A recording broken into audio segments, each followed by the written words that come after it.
नमस्कार बच्चों। आज हम लोग चर्चा करेंगे बैक्टीरिया के अंदर रिप्रोडक्शन की।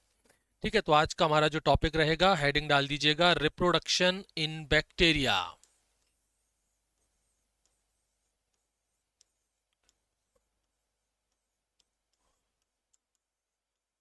रिप्रोडक्शन इन बैक्टीरिया कि बैक्टीरिया के अंदर रिप्रोडक्शन कैसे होता है बाबू। आज हम इसको समझेंगे और बड़ा अच्छा टॉपिक है, ध्यान से देखिएगा, ध्यान से समझिएगा कि बैक्टीरिया कैसे रिप्रोड्यूस करते हैं, कैसे वो हो जाते हैं 1 से 2, 2 से 4, 4 से 6, कैसे हो जाते हैं भाई। देखो यहाँ पर ना थोड़ा सा हेडिंग वाइज करके अपन लोग बिल्कुल सिस्टमेटिक तरीके से और एनसीईआरटी को कवर करेंगे और नीट पर अपना मेन फोकस रहेगा। ठीक है, कहाँ कहाँ से क्या क्या क्वेश्चन पूछ लिए जाते हैं। देखो भाई, जब मैं बात कर हाँ, कर लो, पहले तुम कर लो, करते हो गया सब।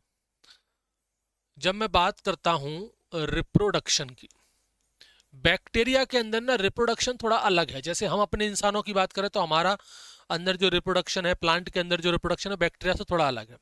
यहाँ पर बैक्टीरिया के अंदर रिप्रोडक्शन को ग्रोथ की तरह माना जाता है।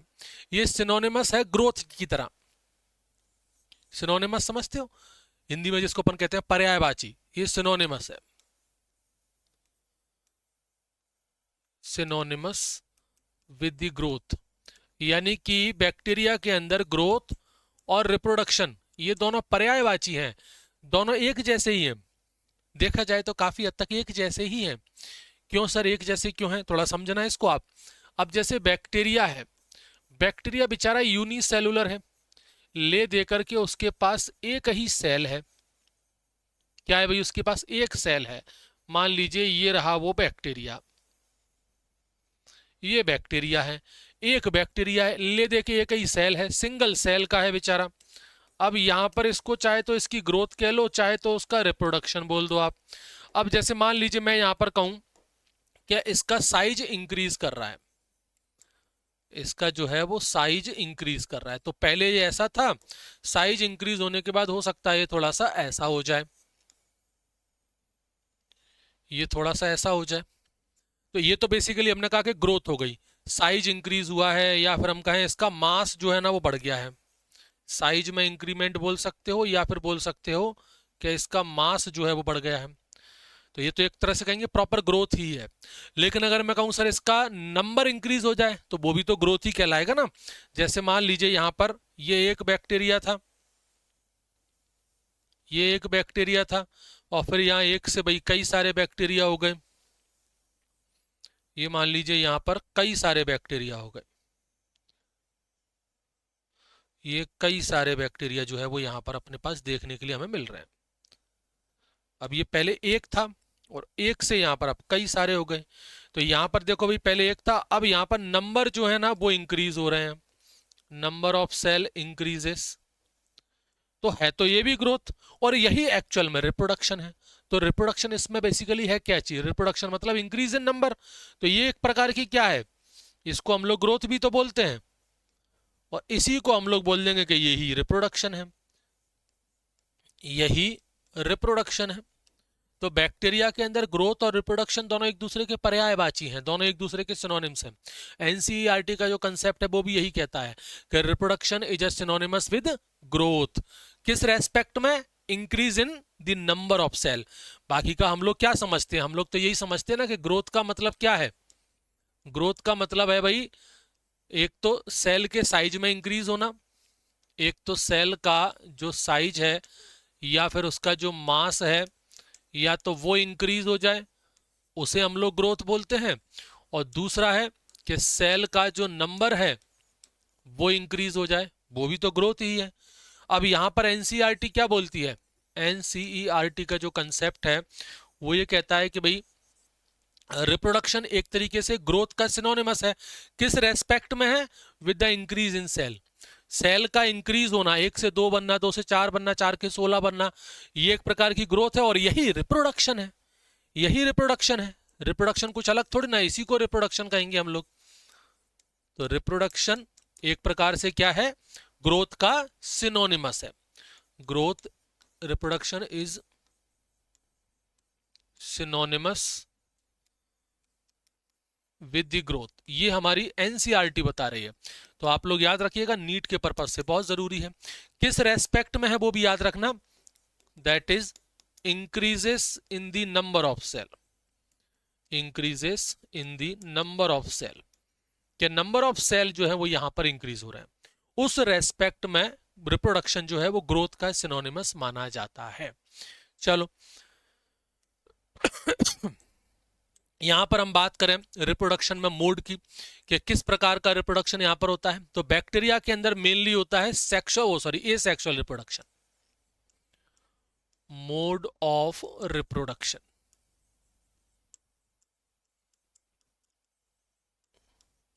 तो मेनली कौन सा होता है यहां पर, मेनली होता है एसेक्सुअल रिप्रोडक्शन।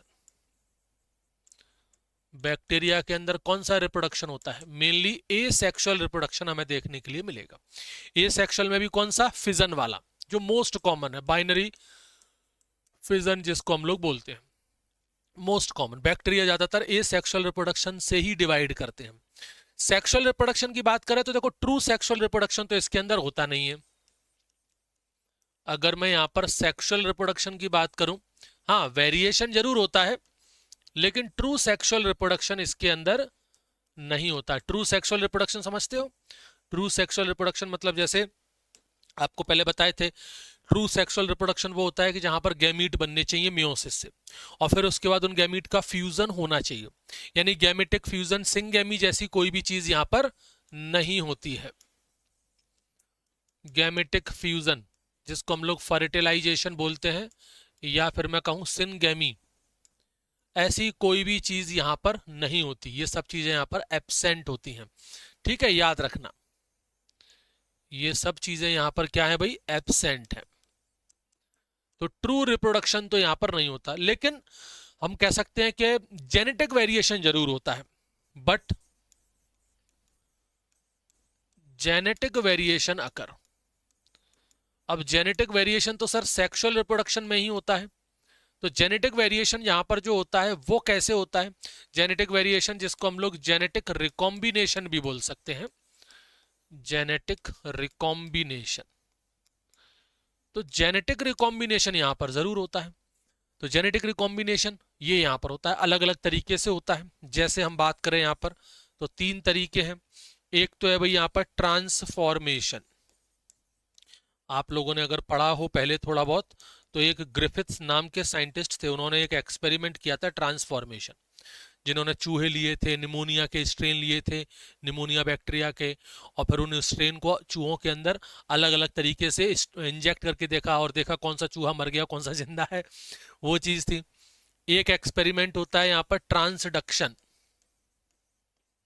जिसमें वायरस से वेरिएशन आता है, बताएंगे अभी थोड़ी देर बाद। और तीसरा जो तरीका है इसमें वो है कॉन्जुगेशन, जो कि डायरेक्ट एक फिजिकल मेथड है, जिसमें दो बैक्टीरिया डायरेक्टली फिजिकली एक दूसरे के कांटेक्ट में आते हैं। तो बेसिकली यहां पर जेनेटिक रिकॉम्बिनेशन होता है इन तीन तरीके से, ट्रू सेक्सुअल रिप्रोडक्शन यहां पर नहीं होता, इस चीज को ध्यान रखना। अब इसमें जो मोस्ट कॉमन मेथड है वो है इसका सेक्सुअल रिप्रोडक्शन, तो जरा उसको पढ़ते हैं। तो हेडिंग डालेंगे हम लोग एसेक्सुअल रिप्रोडक्शन की। सबसे पहले हेडिंग डाल दीजिए आप किसकी, एसेक्सुअल रिप्रोडक्शन। एसेक्सुअल रिप्रोडक्शन में बहुत सारे तरीके हैं, और जो मोस्ट कॉमन है वो है बाइनरी फिजन। कौन सा है बाबू, बाइनरी फिजन है, जो सबसे कॉमन तरीका है। मोस्टली जो बैक्टीरिया डिवाइड होते हैं वो बाइनरी फिजन से ही होते हैं, जो सबसे ज्यादा कॉमन मेथड माना जाता है बैक्टीरिया के अंदर रिप्रोडक्शन का, एसेक्सुअल मेथड है ये, मोस्ट कॉमन मेथड यही है, मोस्ट कॉमन मेथड। अच्छा, ये मेथड जो है मोस्ट कॉमन है, और फेवरेबल कंडीशन जब होती है, उन्हीं बैक्टीरिया के लिए जब अच्छे हालात होते हैं, उसके लिए favourable temperature, favourable humidity, favourable moisture, favourable climatic condition, उसके लिए फेवरेबल फूड वगैरह सब कुछ उसके पास हो ना, तब ये होता है। कब होता है ये, अकर्स इन फेवरेबल कंडीशन। जब अच्छे हालात बैक्टीरिया के लिए होते हैं, फेवरेबल कंडीशंस होती हैं, तब हमें बाइनरी फिजन देखने के लिए मिलता है, और मोस्ट कॉमनली यही होता है। इसी को हम लोग ए माइटोसिस भी बोलते हैं, इसी को कहते हैं आल्सो कॉल्ड ए माइटोसिस। ठीक है, ए माइटोसिस। तो ए माइटोसिस कुछ और नहीं है, ए माइटोसिस बेसिकली इसी को कहा जाता है। यानी बैक्टीरिया किससे डिवाइड करते हैं? ए माइटोसिस से। ध्यान रखिएगा, बहुत कंफ्यूजन है माइटोसिस और ए माइटोसिस में, नोट करके लिख लेना। बैक्टीरिया में माइटोसिस नहीं होती है, mitosis is absent in bacteria. Bacteria में माइटोसिस नहीं होती है, बल्कि क्या होती है? ए माइटोसिस होती है। इसमें जो मेन डिफरेंस है कि भाई माइटोसिस जो होते हैं ना, उसमें स्पिंडल फाइबर बनते हैं। ध्यान रखना, स्पिंडल फाइबर बनते हैं माइटोसिस में। ए माइटोसिस में कोई स्पिंडल फाइबर नहीं होता। माइटोसिस अगर आप लोगों ने पढ़ा हो तो आपको पता होगा कि उसके अंदर स्पिंडल फाइबर बनते हैं, स्पिंडल फाइबर फॉर्म होते हैं। और यहाँ ए माइटोसिस में स्पिंडल फाइबर नहीं होते, बिना स्पिंडल फाइबर के डिवीजन होता है। यहाँ पर किसी प्रकार के कोई भी स्पिंडल फाइबर हमें देखने के लिए नहीं मिलते हैं। क्लियर? याद हो गया? अब ये होता कैसे है जरा उसको देखें, इसकी बिल्कुल स्टेप वाइज मैकेनिज्म मैं आपको बता रहा हूं। स्टेप वाइज प्रोसेस या स्टेप वाइज मैकेनिज्म किसकी? ए माइटोसिस की। यानी कि जो बाइनरी फिजन है उसकी जो है बिल्कुल स्टेप वाइज प्रोसेस के कैसे ये होता है, किस तरीके से ये होता है, वो मैं आपको बताऊंगा। तो देखो भाई, सबसे पहली जो स्टेप इसके अंदर है, स्टेप 1, वो है डीएनए रेप्लिकेशन। भाई सबसे पहले तो बैक्टीरिया के अंदर का जो डीएनए है वो रेप्लिकेट होगा। ठीक है, डीएनए रेप्लिकेशन जो होता है ना, वो सबसे पहले होता है। यानी बैक्टीरिया ये रहा, इस बैक्टीरिया के अंदर ये डीएनए है, तो ये सबसे पहले रेप्लिकेट होगा और डीएनए 1 से 2 हो जाएंगे।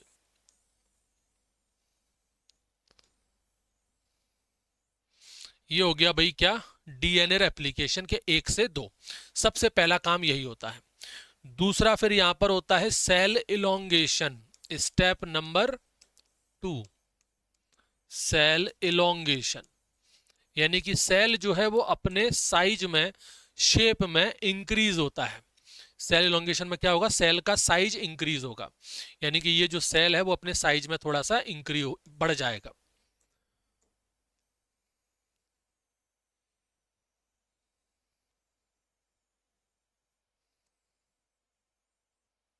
ये अपने साइज में क्या होगा? थोड़ा सा इंक्रीज कर जाएगा। तो सेल इलोंगेशन का मतलब क्या है? यहां पर सेल साइज इंक्रीजेस,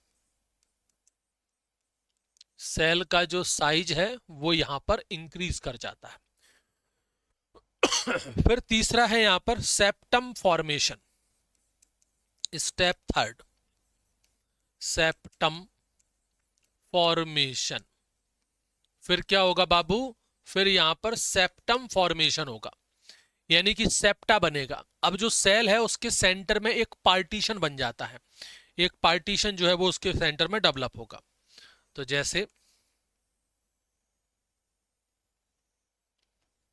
ये इसका डीएनए इधर रहा, ये 2 डीएनए है, और इसके सेंटर में एक पार्टीशन बन जाएगा जिसको हम लोग बोलेंगे सेप्टम, जिसको हम लोग क्या बोलेंगे? सेप्टम। ये स्टेप फर्स्ट थी। ठीक है, यहां से ये डबल हो गए। ठीक, ये स्टेप 2 हो गई, यहां पर ये साइज बढ़ गया, स्टेप 3 हो गई। ठीक, अब यहां पर ये सेप्टम फॉर्मेशन हो गया। सेप्टम फॉर्मेशन के बाद फिर इनका सेपरेशन होगा, यानी कि ये दो सब समिट, जहां से सेप्टम हुआ ना वहां से ये टूट जाएगी। तो अब आ जाओ स्टेप 4, यहां से जो डॉटर सेल है ना वो आपकी सेपरेट हो जाएंगी, यानी कि यहां से ये अलग हो जाएगा और ये जो है वो अलग हो जाएगा, सेप्टम से अलग हो जाएंगे। तो कितना ही ज्यादा सिंपल हो गया, ये तो बहुत सिंपल है। और हाँ, वाकई में बहुत सिंपल है, इसमें सच कुछ भी नहीं है, ऐसा कुछ भी नहीं है कि जो आपको समझ में ना, बहुत ही ज्यादा सिंपल है। तो इसमें सर टाइम कितना लगता है, वो थोड़ा अच्छा पॉइंट है, और क्वेश्चन बेसिकली उसी से पूछा जाता है कि कितना समय लगता है। अगर मैं यहाँ पर एग्जाम्पल लेता हूँ ई कोलाई बैक्टीरिया का, तो ई कोलाई बैक्टीरिया में एक ई कोलाई बैक्टीरिया को डिवाइड होने में 20 मिनट का टाइम लगता है। कितने मिनट का टाइम लगता है? 20 मिनट, और फेवरेबल कंडीशन होनी चाहिए। यानी कि अगर ये एक बैक्टीरिया है और इस एक बैक्टीरिया से यहाँ पर अगर ये 2 बैक्टीरिया बन रहे हैं, तो यहाँ पर समय लगेगा कितना? 20 मिनट। 20 मिनट लगेंगे अंडर फेवरेबल कंडीशन। कंडीशन भी कैसी होनी चाहिए? एकदम फेवरेबल कंडीशन होनी चाहिए। तो फेवरेबल कंडीशन हो तो उसमें समय लगता है कितना? 20 मिनट। 20 मिनट के अंदर एक बैक्टीरिया जो है वो 2 बैक्टीरिया में डिवाइड हो जाता है। ये एग्जांपल मैंने बताया ई कोलाई का। इसको ध्यान रखना, बहुत बहुत ही ज्यादा इंपॉर्टेंट बेसिकली ये माना जाता है। 20 मिनट के अंदर बेसिकली हो जाता है। अच्छा, और मैं इसमें आपको थोड़ा सा और डिटेल कंसेप्ट बताऊं, एक थोड़ा डीप कंसेप्ट बताऊं। मेन जो काम है ना वो तो बेसिकली डीएनए रेप्लिकेशन का ही है। ये जो हमने कहा ना 20 मिनट, इस 20 मिनट में से 18 मिनट तो अकेले डीएनए रेप्लिकेशन है। Out of this DNA replication takes 18 minute. सोचो 18 मिनट तो अकेला डीएनए रेप्लिकेशन में लगा है। 18 मिनट तो अकेला डीएनए रेप्लिकेशन में, और बाकी के 2 मिनट में पूरा की पूरा सेल डिवाइड हो जाता है। एंड रिमेनिंग जो 2 मिनट्स बचे हैं उनमें बाकी के सारे काम हो जाते हैं। बाकी के जो 2 मिनट हैं वो बची कुची स्टेप्स के लिए हैं, रिमेनिंग स्टेप्स के लिए हैं, जिनमें आपका इलोंगेशन होगा, सेप्टा फॉर्मेशन होगा, सेल एक दूसरे से टूट करके अलग हो जाएगा, सब कुछ उसी में हो जाता है। तो इस चीज को आप लोग ध्यान रखिएगा, बहुत ही ज्यादा इंपॉर्टेंट माना जाता है ये, बहुत ज्यादा इंपॉर्टेंट। इस 2 मिनट में बाकी का सब कुछ हो जाता है, सब कुछ। अकेली जो 4 स्टेप मैंने बताई उसमें से डीएनए रेप्लिकेशन वो सबसे पहली स्टेप है। 18 मिनट तो उसी में लग गए, डीएनए रेप्लिकेशन। फिर उसके बाद जो इलोंगेशन हुआ, फिर उसके बाद यहां पर सेप्टम फॉर्मेशन हुआ, सेप्टम फॉर्मेशन हुआ, और फिर उसके बाद वहां पर सेल जो है वो डिवाइड हो गया। इसमें अगर हम बात करें तो सबसे ज्यादा समय कहां लगा? 18 मिनट केवल इसी को लगे हैं बस, और बाकी का फिर यहां से लेकर के यहां तक ये पूरा 2 मिनट में हो गया। यानी कि टोटल जो समय लगा यहां से लेकर के यहां तक का वो लगा 20 मिनट का। 20 मिनट का समय लगा पूरा। इसमें से 18 मिनट कौन ले गया? डीएनए रेप्लिकेशन ले गया। और ये सारी चीजें जो है वो फेवरेबल कंडीशन में होनी चाहिए, और अगर कंडीशन अनफेवरेबल हुई तो यहां पर समय और भी ज्यादा लग सकता है। ठीक, चलो और देखो भाई, यहां पर एक है endospore.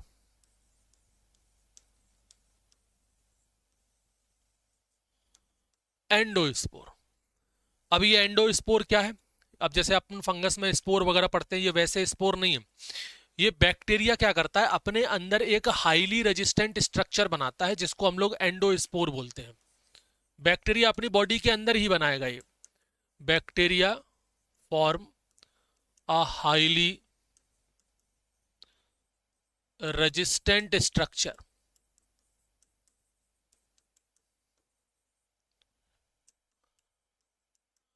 Inside its own body, अपनी बॉडी के अंदर ही। बॉडी का की सेल बेइज्जती कर दी बेचारे की, काहे की बॉडी भाई, तेरे पास एक सेल ही तो है, तो अपनी सेल के अंदर बनाता है ये। और कब बनाता है? जब बहुत ज्यादा अनफेवरेबल कंडीशन आती है तब। Under the unfavourable condition, under the unfavourable condition. होता क्या है, जैसे यहां पर देखो कि मान लीजिए ये बैक्टीरिया हो गया, ठीक है, और ये इसका डीएनए हो गया। अब मान लीजिए बैक्टीरिया को पता लगा कि भाई बहुत बुरे हालात हो गए हैं, बहुत ही ज्यादा अनफेवरेबल कंडीशन जो है वो आ गई है, कंडीशन इतनी बुरी है कि हम उसमें सरवाइव नहीं कर सकते, रह नहीं सकते। ऐसा क्या हो गया अनफेवरेबल कंडीशन में? हो सकता है वहां पर कुछ अटैक हो गया हो, मान लीजिए एसिड आ गया हो, हाई टेम्परेचर हो गया हो, कुछ भी हो सकता है, कोई भी ऐसी चीज हो सकती है, या मान लीजिए वहां पर रेडिएशन बहुत ज्यादा आ गई हो, कुछ भी हो सकता है। अनफेवरेबल कंडीशन में जैसे मान लीजिए हाई टेम्परेचर हो, उसके लिए जैसे मान लीजिए वहां पर कुछ रेडिएशंस वगैरह आ गई हो, कोई केमिकल वगैरह वहां पर हो गया, आ गया हो, कोई एसिड वगैरह वहां पर आ गया, कोई भी अनफेवरेबल कंडीशन वहां पर हो सकती है। अब बैक्टीरिया क्या करेगा, अपने आप को बचाएगा, बिल्कुल बचाएगा बॉस, उसको पूरा हक है बचाने का।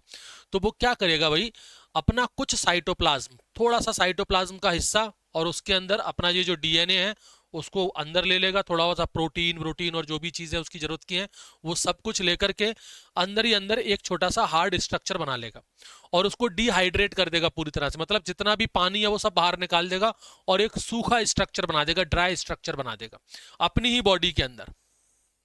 तो यहां पर ये क्या करेगा, एक छोटा सा स्ट्रक्चर बना देगा, जैसे मान लीजिए एक छोटा सा स्ट्रक्चर बना दिया, और ये जो डीएनए था वो डीएनए इसी के अंदर उसने ले लिया, उसी के अंदर ले लिया, और कुछ इंपॉर्टेंट वहां पर उसने प्रोटीन वगैरह ले लिए, कुछ आयंस वगैरह, कैल्शियम वगैरह, ये सब ले लेवा करके अपने आप को कवर कर लिया एक स्ट्रक्चर में, और अपने आप को पूरी तरह से डिहाइड्रेट कर दिया, डिहाइड्रेट कर दिया, पूरी तरह से डिहाइड्रेट कर दिया, पानी जो है वो पूरा बाहर निकाल दिया, और यहां पर उसने बना लिया एक हाईली रेजिस्टेंट स्ट्रक्चर, यहां पर उसने एक हाईली रेजिस्टेंट स्ट्रक्चर उसने बना लिया। बहुत सारी लेयर होती हैं इसके पास, ऐसा नहीं कि एक लेयर में बेसिकली काम हो जाए, ढेर सारी तो लेयर देखने के लिए मिलती हैं। जैसे मैं उदाहरण के तौर पर एक डायग्राम इसका बनाऊं, हालांकि मैं इसके ऊपर एक अलग से लेक्चर लूंगा जिसमें एंडोस्पोर को बहुत डिटेल में आपको पढ़ाऊंगा, लेकिन फिर भी अपन एक छोटा सा डायग्राम यहां पर देखें। ये अंदर का, सबसे अंदर का जो स्ट्रक्चर है ना वो है, इसके अंदर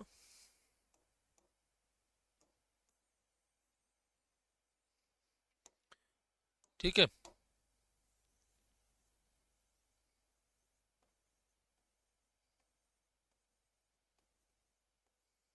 ये क्या कर रहे हो सर, ये बहुत सारी चीजें बन रही हैं, जितनी भी काम की चीजें हैं वो सब कुछ ऐसा मान करके चलो, जैसे मान लीजिए कि आप हो और न्यूक्लियर अटैक होने वाला है, अमेरिका या कोई से न्यूक्लियर अटैक होने वाला है, कोई न्यूक्लियर मिसाइल आने वाली है, अब आप लोगों को जमीन के नीचे छुपना है किसी बंकर में। तो जब आप छुपने जाओगे तो अपनी जरूरत की सारी चीजें लेकर के जाओगे, कि भविष्य में जब आप उसके अंदर रहो तो सर्वाइव रहो, और जब बाहर निकलो, कभी तो अभी रेडिएशन का इफेक्ट खत्म होगा, जब उस बंकर से बाहर निकलोगे तो आपकी वो जरूरत की चीजें जो है वो आपको वापस से सर्वाइव करने में हेल्प करें। तो आप अपनी जरूरत की सारी चीजें, आपका पैसा, आपका सोना चांदी, जितनी भी कीमती चीजें हैं वो सारी चीजें, कुछ खाने पीने की चीजें, एनर्जी की चीजें, वो सब लेकर के चले जाओगे। वही काम तो ये कर रहा है, वही काम किया है इसने, और कुछ एक्स्ट्रा नहीं किया, वही काम इसने किया है, वो काम करेगा। फिर उसके बाद यहाँ पर ये लेयर बनाएगा, तो यहाँ पर ये ढेर सारी लेयर बनाता है, एक लेयर से काम नहीं चलेगा, इतनी सारी लेयर बना देता है अपने प्रोटेक्शन के लिए, लिमिटलेस, मतलब बहुत ज्यादा लेयर बनाता है अपने लिए।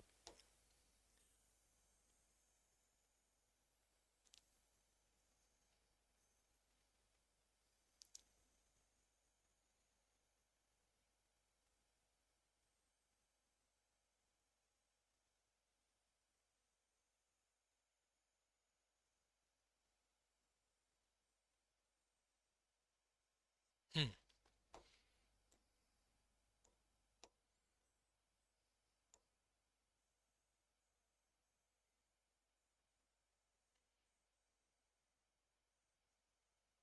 ये डायग्राम थोड़ा ठीक ठाक बनाइएगा, अच्छा डायग्राम बनता है तो बड़ी खुशी मिलती है अंदर से कि हाँ कुछ अच्छा हमने बना दिया है।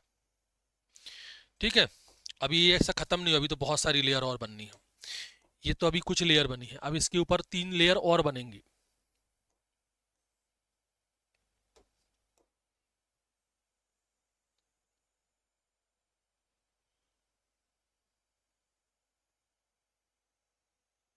एक,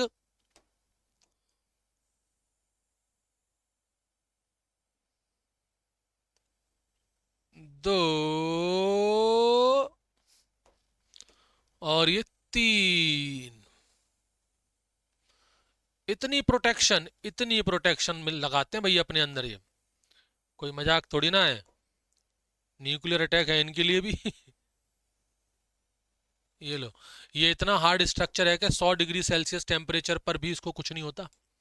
समझ रहे हो इस चीज को? 100 डिग्री सेल्सियस टेम्परेचर पर भी इसको कुछ नहीं होता। अब देखो कौन सी चीज क्या है। यहां पर ये जो आपको दिख रहा है पिंक कलर का, एक मिनट, ये जो पिंक कलर का मैंने सेंटर में बनाया ये है इसका डीएनए। आपको स्टार्टिंग में लगा होगा सर डीएनए तो ये है, नहीं, डीएनए ये है जो पिंक कलर का मैंने बनाया है ना, ये एक्चुअल में डीएनए है। ये बेसिकली इसका डीएनए है, पिंक कलर का जो बना है डीएनए। और इस डीएनए के ऊपर होते हैं small acid soluble bounding protein. ये जो आपको दिख रही है ना, ये है small acid soluble binding protein. ये डीएनए को प्रोटेक्ट करती है, डीएनए के चारों तरफ ये प्रोटेक्ट होकर के रहती है। ठीक, अब ये जो स्ट्रक्चर आपको दिख रहा है सर, ये क्या चीज है? फिर ये जो स्ट्रक्चर दिख रहा है ना, यही सबसे इंपॉर्टेंट स्ट्रक्चर माना जाता है। इसको बोलते हैं डिपीकोलिनिक एसिड। इसमें कैल्शियम भी ऐड हो जाता है तो बन जाता है कैल्शियम डिपीकोलिनेट। ये है डिपीकोलिनिक एसिड। क्या है बाबू? ये डिपीकोलिनिक एसिड है। ठीक, ये जो लाल रंग का मैंने बनाया है इसको मैंने बता दिया कि ये राइबोसोम है। राइबोसोम की भाई जरूरत पड़ेगी आगे चल के, बिल्कुल जरूरत पड़ेगी राइबोसोम की, क्यों नहीं पड़ेगी आगे चल के जरूरत। ठीक है, ये जो अंदर का पार वाला पार्ट है इसको हम लोग कहते हैं कोर पार्ट। कोर पार्ट, इसे हम लोग क्या बोलेंगे? कोर पार्ट बोलेंगे। कोर पार्ट के ऊपर, ठीक ऊपर, ये जो आपको मेम्ब्रेन नजर आ रही है, ये है उसकी मेम्ब्रेन। सेल मेम्ब्रेन नहीं बोलेंगे इसको, इनर मेम्ब्रेन बोलेंगे, इनर मेम्ब्रेन।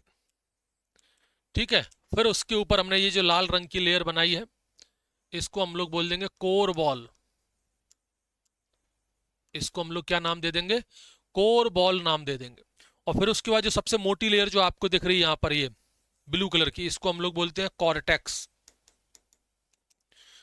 इसको हम लोग क्या नाम देते हैं? कॉर्टेक्स। और फिर उसके बाद ये 3 लेयर है, इसमें से पिंक कलर की जो लेयर है ये है इनर कोट। Inner coat. उसके बाद रेड कलर की जो लेयर है ये है आउटर कोट। Outer coat. और सबसे बाहर जो ब्लैक कलर की लेयर आपको दिख रही है इसको बोलते हैं एक्सोस्पोरियम। एक्सोस्पोरियम। देख लो भाई, सुरक्षा कवच, इतना ज्यादा सुरक्षा कवच तो हमारे प्रधानमंत्री जी का नहीं है। समझ रहे हो आप इस बात को? मतलब यहां पर सुरक्षा कवच देख लीजिए, बैक्टीरिया ने अपने अंदर जो एंडोस्पोर बनाया है, ये सुरक्षा कवच इतना जबरदस्त है कि इतना अच्छा तो हमारे प्रधानमंत्री जी की सिक्योरिटी नहीं है जितना इसने बनाया है। और ये है सबसे ज्यादा खतरनाक, इसके अंदर पानी बिल्कुल भी नहीं है, पूरी तरह से ये डिहाइड्रेटेड स्ट्रक्चर है। ये डायग्राम आप बना लेना, यही है एंडोस्पोर। इसी को बोलते हैं हम लोग क्या? एंडोस्पोर का स्ट्रक्चर। ये पूरा डायग्राम आपको अच्छे से याद होना चाहिए। एंडोस्पोर है, इसमें हर वो चीज है जो बैक्टीरिया को भविष्य में सरवाइव करने में हेल्प करेगी, उसे कोई दिक्कत नहीं होने देगी। ठीक है, जब फेवरेबल कंडीशन आएगा ना तो ये स्पोर वापस से रीजनरेट हो जाएगा, मतलब वापस से ये जर्मिनेट हो जाएगा। तो ये बेसिकली एक तरह से देखा जाए तो ये रेजिस्टेंट है, बहुत ही ज्यादा रेजिस्टेंट माना जाता है। किन किन चीजों के लिए रेजिस्टेंट माना जाता है? ये रेजिस्टेंट माना जाता है अगेंस्ट दी हाई टेम्परेचर। कहते हैं कि 100 डिग्री सेल्सियस टेम्परेचर भी रहे ना तो ये 2 से 3 साल तक उसी 100 डिग्री सेल्सियस टेम्परेचर पर कंटिन्यूअस जिंदा रह सकता है, कुछ नहीं इसको होगा। और रेडिएशंस वगैरह आ जाए तो इसे कोई दिक्कत नहीं है, चाहे कैसा भी हार्मफुल केमिकल वगैरह आ जाए तब भी इसे कोई समस्या नहीं होती है, ये मरते ही नहीं है। कोई एसिड वगैरह आ जाए तब भी इसको कोई दिक्कत नहीं है, कुछ भी नहीं होता। इनमें बहुत ज्यादा थिक बॉल पाई जाती है। और इनके अंदर जो मेन चीज है वो क्या चीज है? बेसिकली इसको ये रेजिस्टेंस नेचर मिला क्यों, इस पर भी क्वेश्चन आते हैं। मेन जो चीज है वो क्या है जो इनको रेजिस्टेंट बना रही है? आप कहोगे सर सब कुछ, सब कुछ तो है, लेकिन एक चीज बताइए, ये हाईली रेजिस्टेंट है लेकिन किस वजह से है? बस ये बताओ मुझे आप। हाईली रेजिस्टेंट है बेसिकली किस वजह से? ड्यू टू दी, मेनली किस वजह से? या सिंपल सा लिखो, mainly due to the presence of, mainly due to the presence of. इसके ऊपर क्वेश्चन पूछते हैं कि ऐसी कौन सी चीज है जिसकी वजह से ये हाईली रेजिस्टेंट है, तो वो है इसके अंदर कैल्शियम डिपीकोलिनेट। कैल्शियम डिपिकोलोनिक एसिड, अभी जो मैंने आपको बताया था डिपिकोलोनिक एसिड, वो इसके साथ मिलकर के बनाता है डिपिकोलिनेट, कैल्शियम डिपिकोलिनेट। यही है सबसे ज्यादा इंपॉर्टेंट, हमारे नीट एग्जाम के लिए सबसे ज्यादा इंपॉर्टेंट यही है, याद रखना इसको। कैल्शियम डिपिकोलिनेट इसके अंदर पाया जाता है, वही है जो इसको रेजिस्टेंट देता है। और यहाँ पर जो मैंने आपको एक स्ट्रक्चर बताया, ये बताए थे मैंने आपको, small acid soluble binding protein, ये हमारे डीएनए को, हमारे मतलब बैक्टीरिया के डीएनए को बचाते हैं अल्ट्रावायलेट लाइट और हार्मफुल रेडिएशन से। ये small acid soluble binding protein, small acid soluble binding protein, ये क्या करते हैं, ये डीएनए को बाबू प्रोटेक्ट करते हैं। किससे प्रोटेक्ट करते हैं, ये प्रोटेक्ट करते हैं from UV radiations, UV radiation से प्रोटेक्ट करते हैं, इनका काम, तभी तो ये डीएनए के चारों तरफ है कि डीएनए को बचा करके रखेंगे। ठीक, तो यही एंडोस्पोर बाद में रीजनरेट होते हैं, डीजनरेट सॉरी आपके जर्मिनेट होते हैं फेवरेबल कंडीशन में, अंडर फेवरेबल कंडीशन, और जब कंडीशन बढ़िया हो जाएंगी, फेवरेबल कंडीशन हो जाएगी, तो ये जो एंडोस्पोर है ये वापस से जर्मिनेट कर जाएंगे, endospore germinate and form a new bacterial cell, और वापस से ये एक न्यू बैक्टीरियल सेल में डेवलप हो जाएंगे। यानी एक तरह से देखा जाए तो इसने पॉपुलेशन को नहीं बढ़ाया है। अभी हम लोग क्या बोल रहे थे कि रिप्रोडक्शन क्या है सर, रिप्रोडक्शन का मतलब है number of increase in the cell, यही हम लोग बताया अभी। अभी हमने क्या बताया, रिप्रोडक्शन का मतलब क्या है कि नंबर ऑफ सेल यहां पर इंक्रीज होने चाहिए, नंबर ऑफ सेल इंक्रीजेस, यही है। लेकिन एंडोस्पोर में तो नहीं हो रहा इंक्रीज, बट एंडोस्पोर में तो कुछ नहीं हो रहा। एंडोस्पोर में तो वही सेम सेल होता है, वो सेम सेल ही वापस से जर्मिनेट होता है, जर्मिनेट होता है। यहां पर तो नंबर ऑफ सेल इंक्रीज नहीं हुए ना, इन दिस केस पॉपुलेशन तो कांस्टेंट है, पॉपुलेशन तो इंक्रीज नहीं हुई, डू नॉट इंक्रीज। तो क्या ये रिप्रोडक्शन है, इसको रिप्रोडक्शन बोलेंगे, बिल्कुल बोलेंगे। इसको हम कहते हैं reproduction without multiplication, so it is called reproduction without multiplication. ये टर्म याद रखिएगा, अच्छा पॉइंट है ये, रिप्रोडक्शन विदाउट मल्टीप्लीकेशन। इसीलिए हम लोग इसे क्या बोलते हैं, रिप्रोडक्शन विदाउट मल्टीप्लीकेशन। रिप्रोडक्शन तो हो रहा है लेकिन मल्टीप्लीकेशन इसमें नहीं हो रहा है। आ रही है बात समझ में। बेसिकली देखा जाए तो ये एक सर्वाइवल का मेथड है, बेसिकली अगर हम बात करें तो ये क्या है, ये एक सर्वाइवल मेथड है, it is a survival method. यानी कि एक तरह से देखें तो भाई खुद को बचा करके रखना भी एक प्रकार का रिप्रोडक्शन ही है। आप अपने आप को बचा करके रखियो, मतलब एक तरीके से आप रिप्रोडक्शन ही कर रहे हो। ठीक है, चलो अब आते हैं हम लोग सेक्सुअल रिप्रोडक्शन पर। सेक्सुअल रिप्रोडक्शन, बैक्टीरिया के अंदर ना बडिंग भी हमें देखने को मिलती है, पर बहुत रेयर केसेस में। ये है भाई अपना बहुत ही इंपॉर्टेंट नीट फोकस पर, बिल्कुल मेनली उस पर है, सेक्सुअल रिप्रोडक्शन। अब हमने कहा sir sexual reproduction, true sexual reproduction तो है ही नहीं, अभी आपने बताया।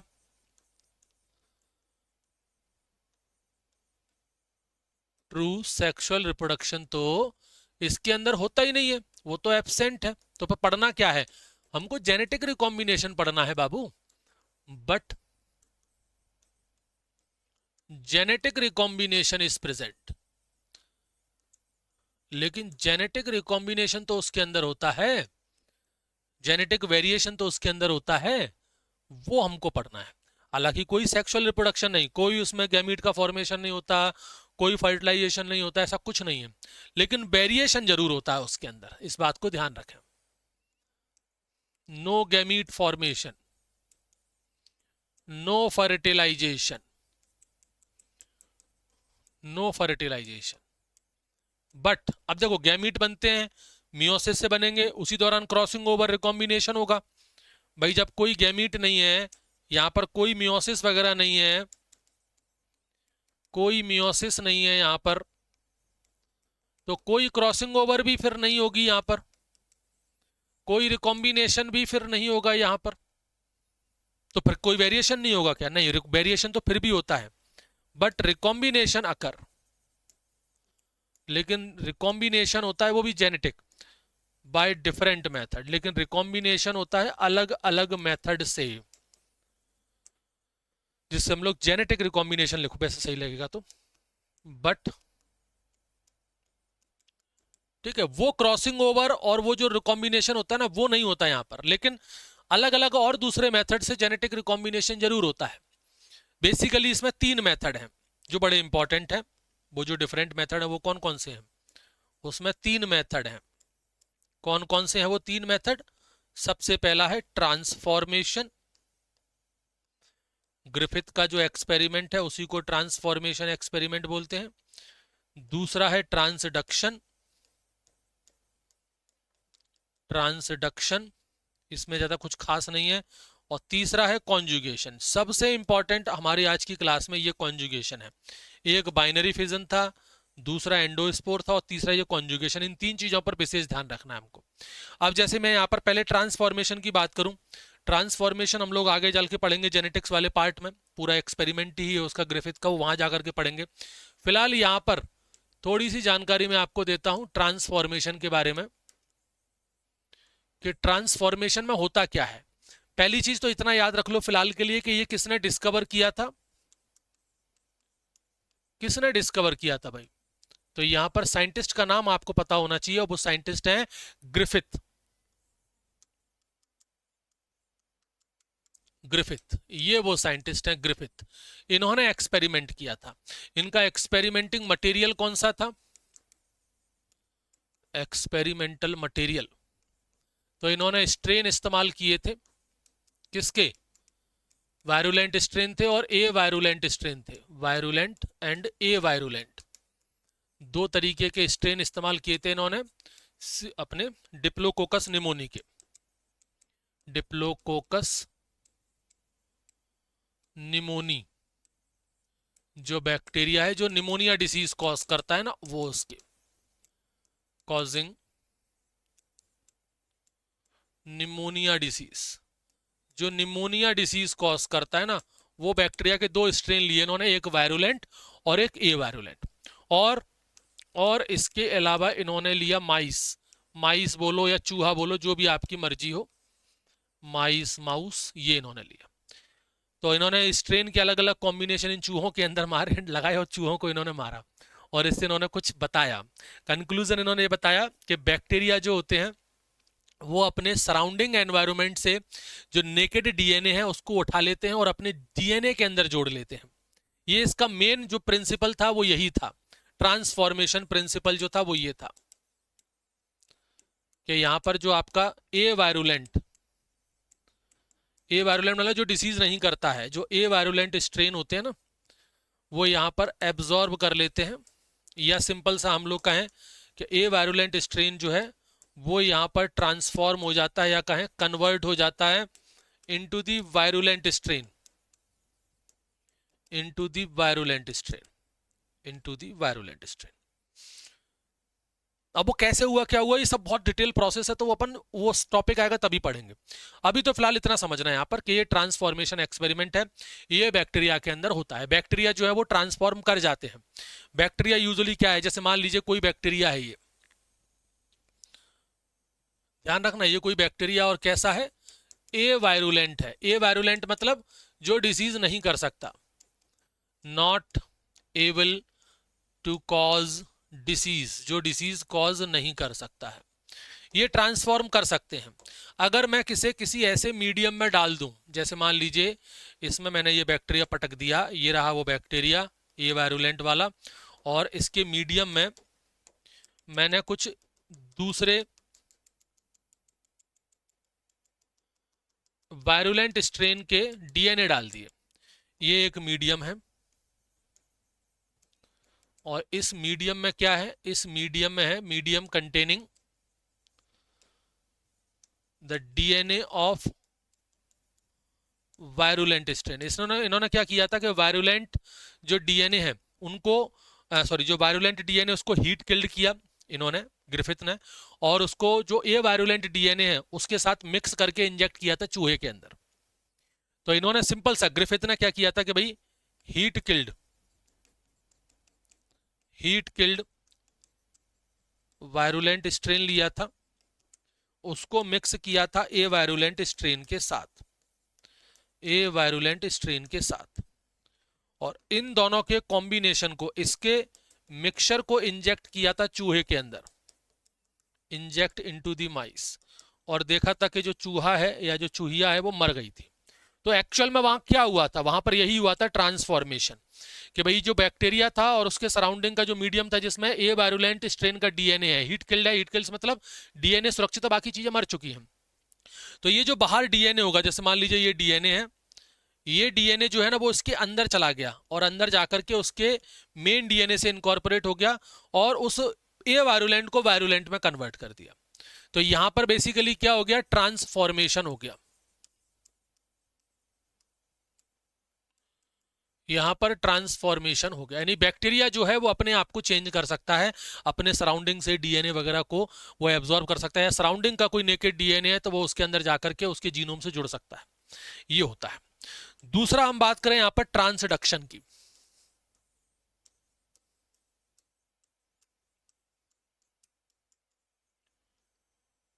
ट्रांसडक्शन ये एक प्रोसेस है। ये तब होता है जब वायरस बैक्टीरिया के ऊपर अटैक करता है। जैसे एक वायरस है बैक्टीरियोफेज, नाम सुना होगा आप लोगों ने, बैक्टीरियोफेज। नाम से ऐसा लगता है जैसे बैक्टीरिया हो, लेकिन ये एक वायरस है। इट इज अ वायरस जो अटैक करता है किस पर, बैक्टीरिया पर। दैट अटैक, या फिर हम कहें ईट दी बैक्टीरिया। आपको जानकर के हैरानी होगी, हमारे गंगा नदी में बैक्टीरियोफेज ही तो है, यही तो उसका साइंटिफिक रीजन है। हम लोग कहते हैं ना हमारे गंगा नदी के पानी में कभी बैक्टीरिया नहीं पड़ते, उसका मेन कारण क्या है, उसके पीछे का साइंटिफिक कारण यह है कि गंगा नदी में ढेर सारे बैक्टीरियोफेज पाए जाते हैं और वो बैक्टीरियोफेज जो है वो बैक्टीरिया को मार देते हैं, खा जाते हैं, इसलिए बैक्टीरिया पनपते नहीं है। तो होता क्या है जब ये वायरस बैक्टीरिया के ऊपर अटैक करता है तो वो कई बार गलती से अपने पिछले होस्ट बैक्टीरिया के डीएनए को नए बैक्टीरिया में ट्रांसफर कर देता है। जैसे उदाहरण के तौर पर समझना कि ये एक बैक्टीरिया है, ठीक है, और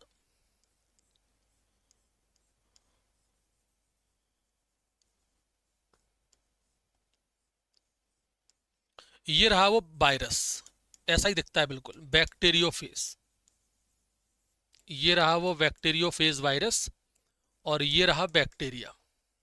तो ये बैक्टीरिया क्या हो गया, इसके लिए भाई होस्ट हो गया।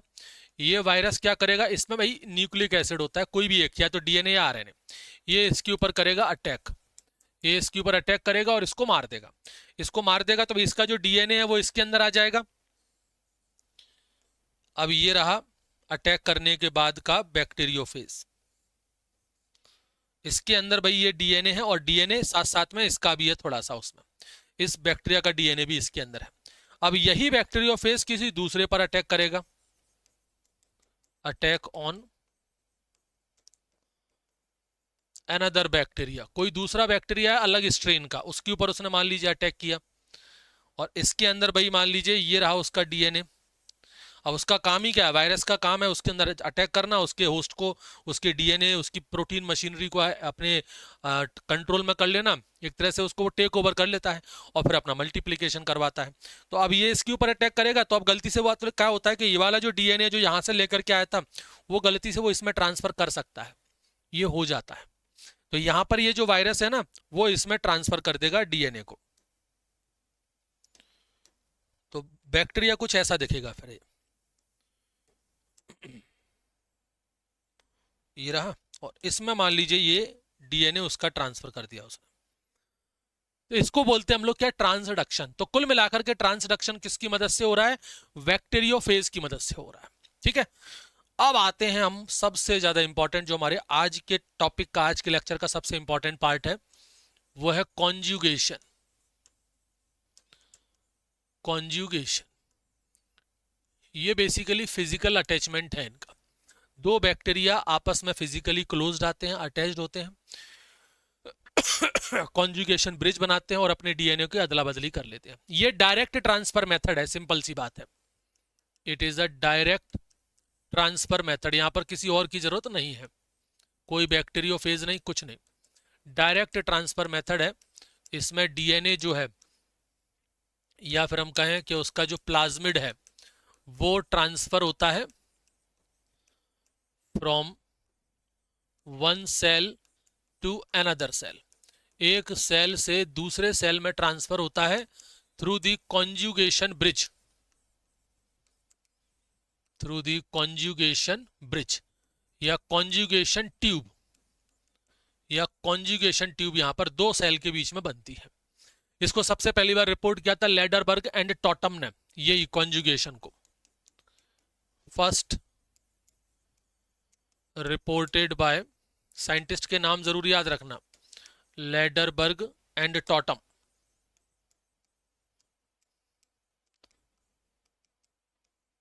टॉटम, ठीक है, लेडरबर्ग एंड टॉटम ने, और ये किया था ई कोलाई के अंदर। ई कोलाई में था उसका K12 strain, K12 strain of E coli, उसके अंदर सबसे पहली बार कॉन्जुगेशन को इन्होंने डिस्कवर किया था।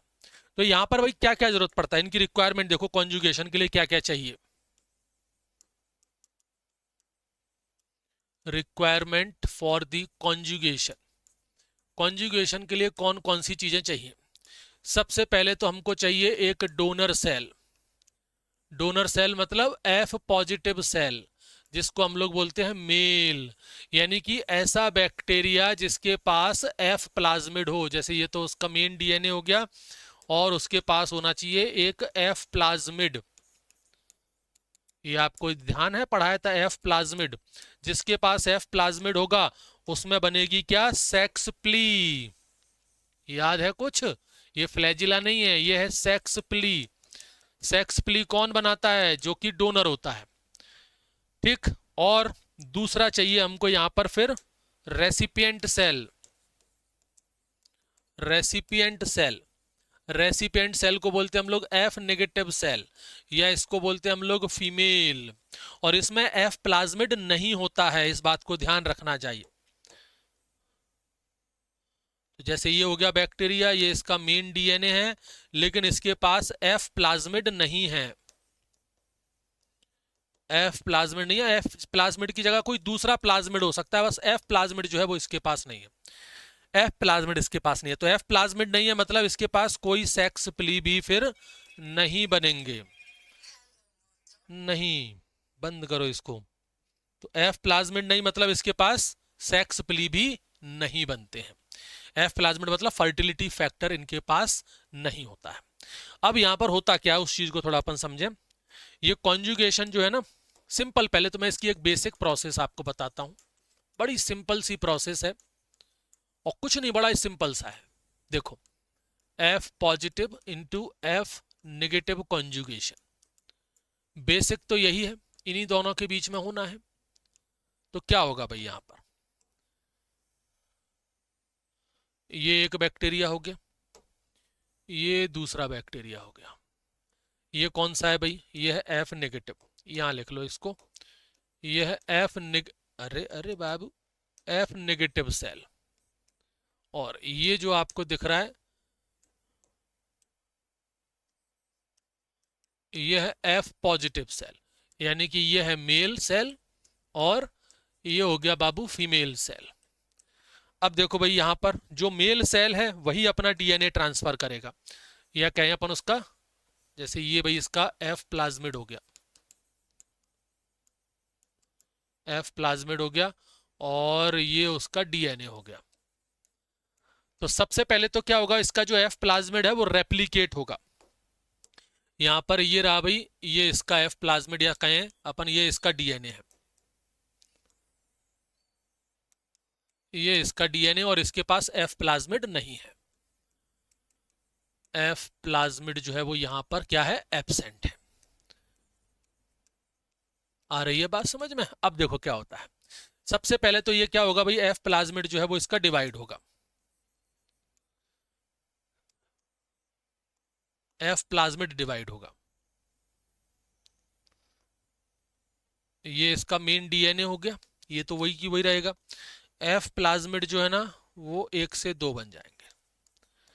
ये दोनों ही क्या है, एफ प्लाज्मिड है, तो ये डिवाइड हुआ। सबसे पहले यहां पर क्या हुआ है, एफ प्लाज्मिड डिवाइड हुआ। अब इसमें से जो एक एफ प्लाज्मिड है वो ट्रांसफर करेगा दूसरे के अंदर। कैसे ट्रांसफर करेगा, यहां पर बनेगी कॉन्जुगेशन ट्यूब, इस तरीके की। वो जो सेक्स प्ली होती है ना वही कॉन्जुगेशन ट्यूब में बदल जाती है।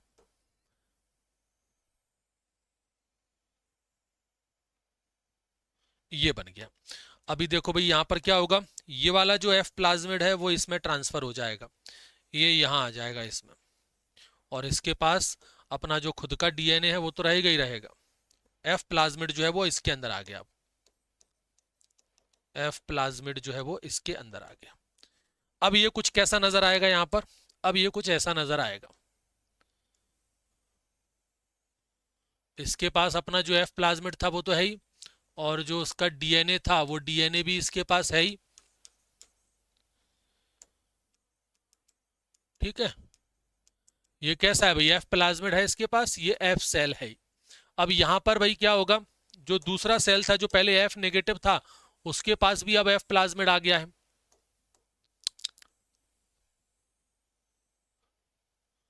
ये क्या बना दिया ठीक है, तो ये रहा बैक्टीरिया, और ये इसके पास इसका मेन डीएनए है, ये तो उसका मेन डीएनए है। अब इसके पास ये एक एफ प्लाज्मिड भी आ गया, ये रहा एफ प्लाज्मिड। तो पहले ये कैसा होता एफ नेगेटिव, अब ये भी कैसा हो गया, एफ पॉजिटिव सेल हो गया। अब ये भी कैसा हो गया भाई, एफ पॉजिटिव हो गया है। ध्यान रखना, यानी कि यहां पर जो रिजल्ट है इसका वो क्या है, result of F positive into F negative conjugation. इसका जो रिजल्ट है उस रिजल्ट में क्या होता है कि जो एफ नेगेटिव सेल होता है ना वो भी कन्वर्ट हो जाता है किस में, एफ पॉजिटिव में। एफ नेगेटिव भी एफ पॉजिटिव में कन्वर्ट हो जाता है, यानी कि जो फीमेल था वो मेल में कन्वर्ट हो जाता है। जो फीमेल था वो किस में कन्वर्ट हो गया, वो मेल में कन्वर्ट हो गया। इसको बोलते हैं सेक्स रिडक्शन। ये क्या था भाई, ये फीमेल था पहले, और अब ये किस में कन्वर्ट हो गया, ये मेल में कन्वर्ट हो गया। ये जो रिवर्सिबिलिटी हुई है, reverse, this reversibility of the sex is called sex reduction। ठीक है, ये हम इंसानों में कतई नहीं होता है ना किसी जानवर में होता है, ये इन्हीं के अंदर होता है, भले ये अलग ही टाइप की प्रोसेस करते हैं। इनके अंदर इसको बोलते हैं सेक्स रिडक्शन। इसी को हम लोग एफ डक्शन भी बोल सकते हैं, एफ डक्शन। इसी को क्या बोलेंगे, सेक्स रिडक्शन, या इसी को बोलते हैं हम लोग एफ डक्शन। ठीक, अब एक चीज इसमें और ध्यान रखना, ये तो हो गया एक। अब कई बार क्या होता है बॉस, ध्यान से सुनिएगा, ये बैक्टीरिया है, ये बैक्टीरिया का मेन डीएनए है, ठीक है, और ये है भाई उसका प्लाज्मिड, एफ प्लाज्मिड। अब वैसे तो ये अलग अलग रहते हैं, ये अलग वो अलग, दोनों का एक दूसरे से कोई लेना देना नहीं है, दोनों अपने अपने काम करते हैं। लेकिन कई बार क्या होता है कि ये एफ प्लाज्मिड इस डीएनए के साथ इनकॉर्पोरेट हो जाता है, इसी के साथ मिक्स हो जाता है। तो ये कुछ ऐसा नजर आता है फिर अपन को कि यहाँ पर ये आपका सेल हो गया, ये इसका मेन डीएनए है, और इसी डीएनए में ये जो एफ प्लाज्मिड है वो भी इनकॉर्पोरेट हो गया है, इसी में इनकॉर्पोरेट हो गया है। तो ये जो इसका मेन डीएनए है प्लस प्लाज्मिड है, ये दोनों जो है वो इसके अंदर मिक्स हो चुके हैं, ये दोनों एक दूसरे के अंदर जो है वो इनकॉर्पोरेट हो चुके हैं। ये क्या हो गया सर, इसको बोलते हैं हम लोग HFR सेल, हालांकि इसको हम लोग बोलते हैं इपीसोम। अब ये जो है ना इन दोनों को मिलाकर के हम लोग बोलेंगे इपीसोम, कॉल्ड इपीसोम। और इस तरह के सेल को बोलते हैं HFR, सच सेल कॉल्ड HFR। HFR का मतलब होता है हाई फ्रीक्वेंसी रिकॉम्बिनेशन। इसको क्या बोला जाता है, HFR को हाई फ्रीक्वेंसी रिकॉम्बिनेशन, HFR। अब ये जो HFR है ना, इसी का बेसिकली हम लोग वो भी कहते हैं, मतलब इसमें कॉन्जुगेशन है एक, ये इसका भी कॉन्जुगेशन होगा। जैसे अभी जो मैंने आपको बताया ना ये वाला, इसको स्टेराइल मेथड बोलते हैं। क्या बोलते हैं इसको? Sterile male method. ये वाला जो है इसको बोलते हैं स्टेराइल मेल मेथड, इसी को स्टेराइल मेल मेथड बोलते हैं, सिंपल वाले को, एफ पॉजिटिव एफ नेगेटिव। अब यहां पर मान लीजिए मैं कहूं कि इनके बीच में कॉन्जुगेशन हो, जैसे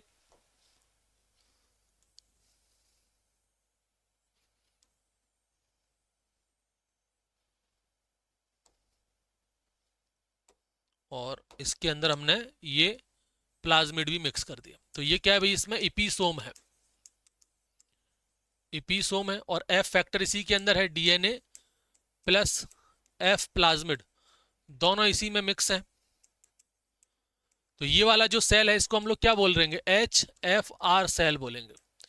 अब यहां पर भाई इसका जो है कॉन्जुगेशन वो एफ नेगेटिव से भी तो हो सकता है, बिल्कुल हो सकता है, क्यों नहीं हो सकता, कोई मना ही थोड़ी ना है, यहां पर बिल्कुल हो सकता है। ये रहा, और इसके पास ये इसका मेन डीएनए है और एफ प्लाज्मिड इसके पास नहीं है, तो इनके बीच में भी तो कॉन्जुगेशन हो सकता है, बिल्कुल हो सकता है, इनके बीच में भी हो सकता है, और इस कॉन्जुगेशन को बोलते हैं फर्टाइल मेल मेथड,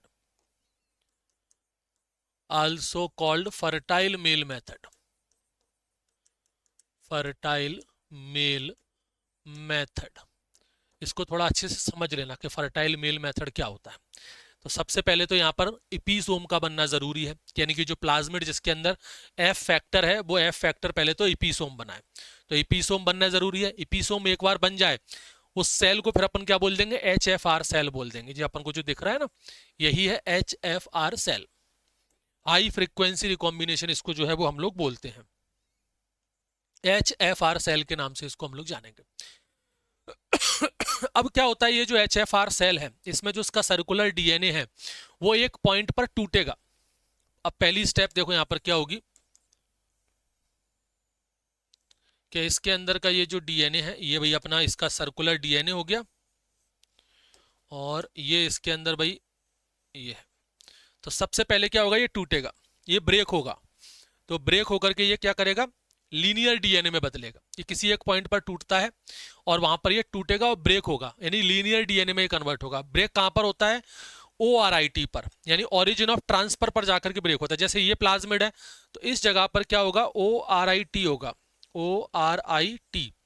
जैसे यहां पर मैं थोड़ा बड़ा जूम करके आपको बताता हूं, मान लीजिए इस तरीके से ये इसका डीएनए है, ठीक है, और मान लीजिए इस जगह पर, अरे ये क्या है भाई, यहाँ पर ये प्लाज्मिड जुड़ा हुआ है एफ फैक्टर। तो जिस जगह पर एफ फैक्टर जुड़ा होता है उससे थोड़ा सा पहले अपन को क्या मिलेगा यहाँ पर? ORIT, इसको बोलते हैं ओरिजिन ऑफ ट्रांसफर। क्या बोलते हैं इसको? Origin of transfer. तो इस ओरिजिन ऑफ ट्रांसफर वाले जगह पर ब्रेक होता है, यहीं पर ये क्या होगा? कट होगा, और ब्रेक होकर के ये कुछ ऐसा स्ट्रक्चर बन जाएगा, ब्रेक होकर के ये कुछ ऐसा स्ट्रक्चर। अच्छा, उससे पहले भी मैं आपको बता दूं, पहले डीएनए रेप्लिकेशन होता है इसमें, सबसे पहले डीएनए का रेप्लिकेशन होगा, यानी कि 1 से 2 बनेंगे। वो डीएनए अपना थोड़ी तोड़ेगा, यहाँ पर कॉमन सेंस है, वो अपना काहे तोड़ेगा भाई? यहाँ पर 1 से 2 बन जाएंगे, सेम टू सेम ऐसे क्या बन जाएंगे? 1 से 2 बन जाएंगे, ये 1 से 2 यहाँ पर बनेंगे। तो पहले तो डीएनए रेप्लिकेशन होगा, ये पहली स्टेप तो ये है, तो 1 से 2 बन गए, और फिर उसके बाद यहाँ पर ये दूसरी स्टेप होगी किसी एक के अंदर। तो इसके अंदर मान लीजिए ORIT है ना, वहां पर उस जगह पर एक ब्रेक होगा, वहां पर break at the point near the ORIT region. ORIT region जो है ना उस जगह पर जाकर के वो टूटता है। अब ये मान लीजिए टूट गया, टूट करके ये लीनियर हो गया। यहां पर ये जो आपको दिख रहा है ना, ये है भाई इसका एफ प्लाज्मिड, एफ फैक्टर, ये एफ फैक्टर हो गया इसका। आ रही है बात समझ में? अब यहां पर ना 2 एंड बन जाते हैं, डीनियर, ये लीनियर डीएनए हो गया, पहले गोल था अब लीनियर हो गया। ये देखो इस तरीके का डीएनए, पहले डीएनए कैसा था? गोल, गोल से कैसा हो गया बाबू? ये पहले गोल डीएनए था, ये यहां से टूटा, टूट करके अब ये कैसा हो गया? लीनियर डीएनए हो गया।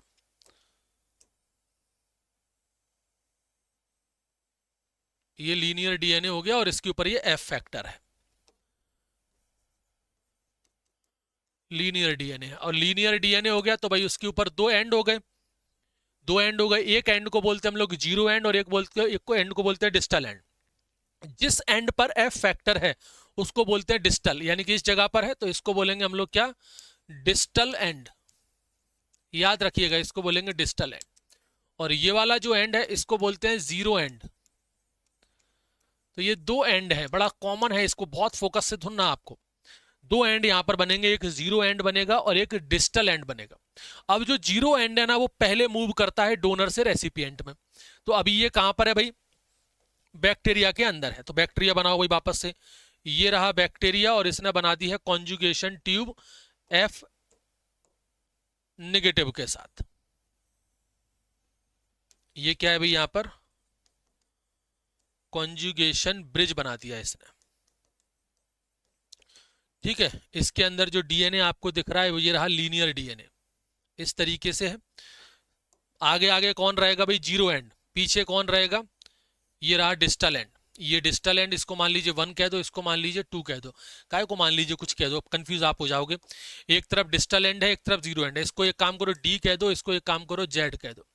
तो ये डी हो गया, ये जेड हो गया। अब ये वाला जो पार्ट है वो मूव करेगा इसमें, यानी कि ये वाला जो पार्ट है ना वो अंदर जाएगा। तो ये माहौल कुछ ऐसा नजर आएगा।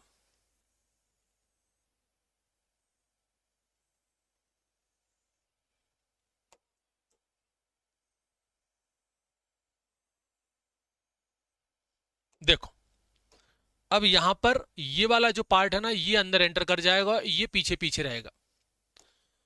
अब पॉइंट ये है कि इतना बड़ा डीएनए, पूरा की पूरा डीएनए वहां तक पहुंचने में कम से कम 100 मिनट लगती है, कम से कम 100 मिनट, जो कि बहुत ज्यादा है। बहुत रेयर केसेस में कंप्लीट डीएनए ट्रांसफर होता है, कंप्लीट इपीसोम ट्रांसफर। कंप्लीट इपीसोम ट्रांसफर में लगभग ये लेता है कितने, अबाउट 100 मिनट। ये 100 मिनट लगते हैं इसको। एग्जाम्पल याद रखना, ई कोलाई का मैं रेफरेंस दे रहा हूं। इन ई कोलाई के अंदर लगभग 100 मिनट का समय लगता है। तो 100 मिनट तक तो भाई ये पॉसिबल ही नहीं है कि 100 मिनट तक कॉन्जुगेशन ब्रिज वहां पर रहे। कॉन्जुगेशन ब्रिज यूजुअली एब्रप्ट हो जाता है, ब्रेक हो जाता है बहुत जल्दी, प्री मैच्योर ब्रेक हो जाता है। यूजुअली क्या देखा जाता है कि जो कॉन्जुगेशन ब्रिज है वो प्री मैच्योर ब्रेक हो जाता है, ब्रेक प्री मैच्योरली, यानी बहुत कम समय बाद ही वो ब्रेक हो जाएगा। इतना जल्दी ब्रेक हो जाता है कि ये जो अपना एफ पॉजिटिव है वो वहां तक पहुंच ही नहीं पाता, थोड़ा सा पार्ट ही वहां जा पाता है।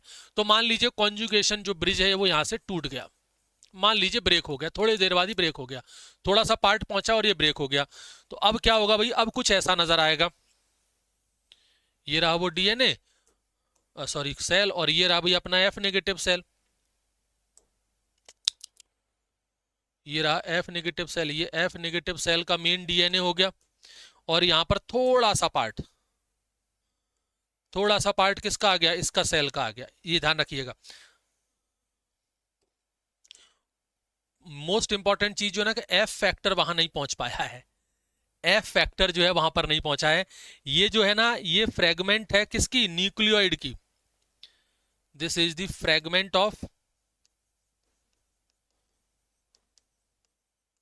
DNA of nucleoid of Hfr cell. Hfr cell जो है ना, एचएफआर सेल है उसका डीएनए फ्रेगमेंट है। इसके अंदर कोई एफ फैक्टर नहीं है, ध्यान रखना, ये बड़ी कॉमन वाली बात है, इसको ध्यान से सुनिएगा। एफ फैक्टर तो अभी यहीं रह गया, जो एचएफआर सेल था ना, एफ फैक्टर तो उसी में ही रह गया, एफ फैक्टर तो उसी में रह गया। और यहां पर जो एफ नेगेटिव सेल है इसके अंदर थोड़ा सा पार्ट इसका आ गया है, और इसका खुद का जो डीएनए है वो तो उसके अंदर है ही, ये उसका खुद का डीएनए जो है वो तो उसके अंदर है, यानी एफ फैक्टर इसके अंदर नहीं गया है। इसको ध्यान रखना। यहां पर जेनेटिक रिकॉम्बिनेशन हो गया, ध्यान से सुन लो भाई, हेयर जेनेटिक रिकॉम्बिनेशन अकर, यहां पर जेनेटिक रिकॉम्बिनेशन तो हो गया लेकिन सेक्स रिडक्शन नहीं हुआ है। But F factor is not transferred, लेकिन एफ फैक्टर ट्रांसफर नहीं हुआ है। इसका मतलब जो हुआ कि जो F नेगेटिव सेल था वो F नेगेटिव ही रहा, remain F negative after the conjugation. मतलब कॉन्जुगेशन प्रोसेस के बाद भी जो F नेगेटिव है वो F नेगेटिव ही रहा। F नेगेटिव F पॉजिटिव में कब बदलता है? जब उसमें F फैक्टर जाता, वो तो जा ही नहीं पाया, वो तो यहां पर जा ही नहीं पाया, मोस्ट ऑफ द केसेस में नहीं जा पाता है, मोस्ट ऑफ द केसेस में नहीं जा पाता है। तो जो मेटेड फीमेल थी, जो F नेगेटिव थी, वो फीमेल ही रही, यानी कि यहां पर कोई सेक्स की रिवर्सिबिलिटी नहीं हुई है। बाद में जाकर के ये जो आपका डीएनए ट्रांसफर हुआ है वो इसके मेन डीएनए से मैच कर जाता है और यहां पर बनता है एक पार्शियल जाइगोट। इसके अंदर क्या हो जाता है भाई, ये इसका मेन डीएनए हो गया, इसके मेन डीएनए से ये वाला डीएनए जाकर के मिक्स हो जाएगा, इसको हम लोग बोलते हैं पार्शियल जाइगोट। याद रखिएगा, इसको क्या बोलते हैं? Partial zygote. इसी को मीरो जाइगोट के नाम से भी जाना जाता है, इसी को बोला जाता है। ठीक, कोई समस्या मेरे हिसाब से इसमें नहीं होना चाहिए। तो अगर मैं यहां पर आपको बताऊं F पॉजिटिव और F नेगेटिव सेल की और HFR और F नेगेटिव सेल जो कॉन्जुगेशन है उसके बारे में, F नेगेटिव कॉन्जुगेशन, दोनों में आप डिफरेंस खुद बता सकते हो और बहुत कॉमन डिफरेंस है। देखो दोनों ही कॉन्जुगेशन के प्रोसेस हैं। सबसे पहली चीज अरे क्या करते हो भाई, कॉन्जुगेशन, दोनों ही कॉन्जुगेशन है इसमें और इसमें। देखो भाई यहां पर सेक्स रिडक्शन हो रहा है, बिल्कुल हो रहा है भाई, सेक्स रिडक्शन हो रहा है। यहाँ पर F नेगेटिव जो है वो F पॉजिटिव में कन्वर्ट हो रही है। यहाँ पर आप देखोगे तो कोई सेक्स रिडक्शन नहीं है, नो सेक्स रिडक्शन, यानी सेक्स रिवर्सिबिलिटी यहाँ पर नहीं हो रही है। जो F नेगेटिव थी वो F नेगेटिव ही है, कोई बदलाव उसके अंदर नहीं हुआ है। F पॉजिटिव F नेगेटिव को मैक्सिमम 9 मिनट का समय लगता है बस कंप्लीट ट्रांसफर में, maximum 9 minute. It takes maximum 9 minute to complete transfer of plasmid, F plasmid पूरा लिखो, complete transfer of F plasmid, क्योंकि यहां पर तो F प्लाज्मिड अलग रहता है ना, जबकि यहां पर लगते हैं लगभग यहां पर समय बहुत ज्यादा 100 मिनट लग जाते हैं यहां पर। इस चीज को अपन लोग ध्यान रखना भाई, HFR के अंदर यहां पर लगते हैं लगभग, it takes about 100 minutes to complete transfer of episome. Episome के कंप्लीट ट्रांसफर में लगभग 100 मिनट। यहां पर ऐसे भी पूछ लेते हैं कई बार, जैसे एक जीन को ट्रांसफर होने में कितना समय लगेगा? 7 minute, 7 minute for 1 gene transfer. एक जीन ट्रांसफर होने में लगभग 7 मिनट का समय लगता है, 7 मिनट्स। ठीक है, इसको याद रखना। और लगभग 3 जीन ट्रांसफर होने हैं तो लगभग 20 मिनट का समय लग जाएगा, 20 minutes for 3 gene transfer. 3 gene transfer में कम से कम 20 मिनट और 100 मिनट लगेंगे कंप्लीट जीन ट्रांसफर में, कंप्लीट जीन ट्रांसफर, जो कि यूजुअली बहुत रेयर केसेस में ही होता है। कंप्लीट जीन ट्रांसफर वहां पर हो ही नहीं पाता है, पॉसिबल ही नहीं है, हो ही नहीं पाता वहां पर। ठीक है जी, इन चीजों को आप लोग याद रखना। ये हो गया आपका कंप्लीट रिप्रोडक्शन। इसमें कॉन्जुगेशन, ये दोनों चीजें, इन पर थोड़ा ध्यान रखना। 2 तरीके का कॉन्जुगेशन मिलता है, एक तो आपका F positive F negative simple वाला है ही, और एक HFR, ये मैंने अभी आपको बता दिया, ये स्ट्राइल मेल मेथड है, ये फर्टाइल मेल मेथड है। इसको हम लोग क्या बोलते हैं? इसको हम लोग बोलते हैं sterile male method, also called sterile male method, sterile male method बोलते हैं। और इसको क्या बोलते हैं? Fertile male method, also called fertile male method. Clear हो गया? अच्छे से पढ़ लेना इसको, ठीक है। चलिए मिलते हैं फिर नेक्स्ट लेक्चर में। जय हिंद, जय भारत।